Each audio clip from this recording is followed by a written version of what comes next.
Hey everybody, I'm Scott Butterworth here with Gamespot.com. The PlayStation meeting was earlier today where they finally unveiled the PlayStation Neo, told us it's actually called the PlayStation Pro. So we have our technology editor, Jimmy Thang, here to talk about some of the specs, walk us through what this is going to mean, and really we're going to kind of figure out if the console is going to be worth it for all you people out there. So, hey Jimmy, how's it going? It's going well. Yeah, so, as you mentioned, Sony, unveiled the PS4 Pro, previously known as the PlayStation Neo. Yeah, we're going to have to get used to saying Pro now. Right, and on the stage, they mentioned that it was 2 times as powerful as the PS4, but we finally have some concrete tech specs. I just wanted to walk you through them.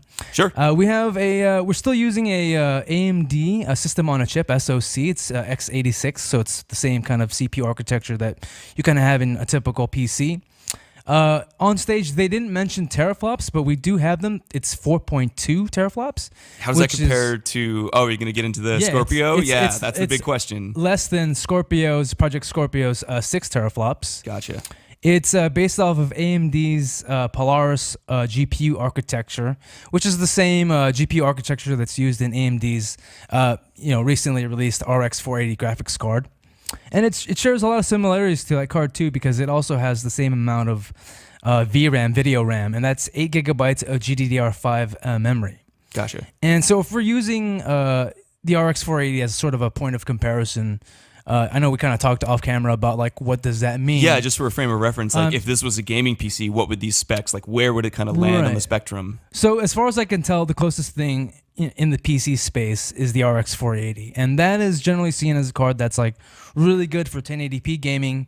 It can do a decent job handling 1440p, which many refer to as 2K.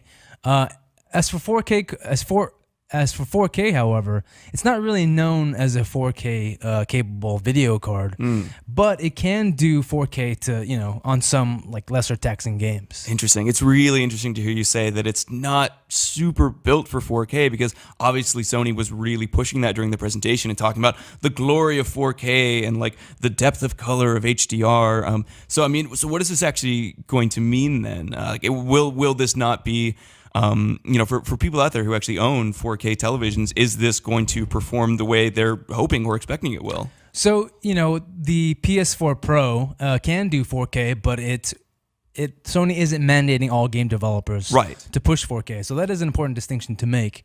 It's sort of a kind of a wait and see as to which games will support 4K. We do have a small list. I do know that For Honor, Deus Ex, Rise of the Tomb Raider, Watch Dogs 2, and Killing Floor will support 4K. Gotcha. But this is purely a developer decision. This isn't going to be like all games going forward. It's just going to be, these certain select titles are going to, developers will decide for themselves if they're going to implement this, because it sounds like it's a pretty demanding process. I mean, this is not going to be something that's super simple or easy for developers to implement, right? Yeah, frankly, I was really surprised that they were going to actually, allow for native 4K support. It's 2160p. That's the resolution. That's actually 4 times as sharp and 4 times as demanding as 1080p, but only 2 times as powerful. So I was a little surprised by that. So while not all games will support 4K, many more games will support HDR, which stands for High Dynamic Range. And you will need a TV that supports HDR, but what this allows for is basically more vibrant colors and like richer blacks. The blacks will look blacker. This is very noticeable, and obviously you will need a HDR TV for it. But beyond that, it will actually help out. The PS4 Pro will actually bolster like 1080p gaming as well. Okay, so even if you don't own a 4K television, if you don't own like the top of the line high def TV, the Pro will actually still help you, or will improve display. Yeah, so Sony gave 2 examples of it bolstering like just regular TVs, or maybe just like one and then PSVR example. So the first one is them showing off Farpoint, which is PSVR title, and that one is going to just basically get better graphics, improved fidelity. So they're going to use the processing power that way. Gotcha.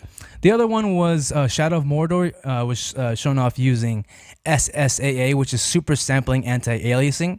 What that does is it renders the image higher than 1080p, and then it downsizes it to your 1080p TV. Gotcha. So it basically looks sharper. It's not as sharp as 4K, but it is noticeably sharper. Gotcha. And one really interesting thing about the specs that I noticed is there isn't actually a physical 4K Blu-ray player. It's just the standard Blu-ray player. Is that correct? And why would Sony make that decision? If Yes, so they didn't mention that during the press conference, so I just kind of assumed that, of course it has. And then later we found out that it actually doesn't, which is very surprising because even, Microsoft's Xbox One S supports it. So yeah, I think that was probably a cost-saving measure, but it is kind of strange for Sony to push this as like a 4K, HDR player, but it doesn't have the actual physical drive. I mean, you can, run Netflix movies and things like that. Yeah, I suppose that would sort of be the counter argument to this, right? So the PlayStation Pro only costs $400, which is actually a very reasonable price point.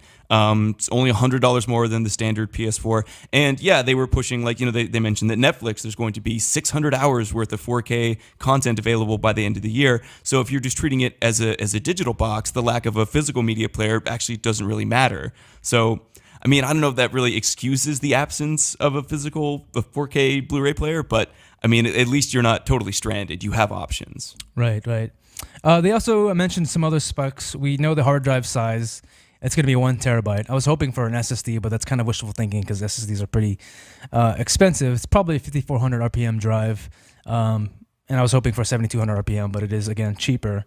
We did get the dimensions as well. It's kind of large. It looks it's like a beefy box. It's a pretty substantial piece of hardware. So when I saw, I think it was Andrew House was holding it at the end, I wasn't sure if the box was big or if he's just a really small man.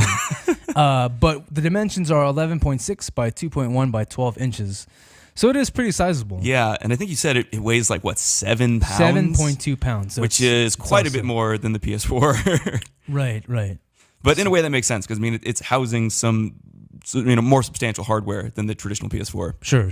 So it might be too early to say. I mean, there's still more that we need to learn about this, but based on what we know so far, do you think that the PlayStation Pro justifies the price? Do you think it's worth the $400 price tag? That's a good question. I do think that it is priced fairly, and I think if you don't own a PlayStation 4 and you've been waiting for a reason, I think this is a good reason. And then if you have a PS4, I would say unless you have a 4K HDR TV, I would hold out. Gotcha. And of course, you can expect more coverage from it as we get it in as well. Yeah, I'm sure we're going to get a full breakdown comparison of the Pro versus the Scorpio and all kinds of fun hardware stuff. So yeah, stay tuned to Gamespot.com for more hardware coverage from Jimmy Thang and more on basically everything. Gamespot.com.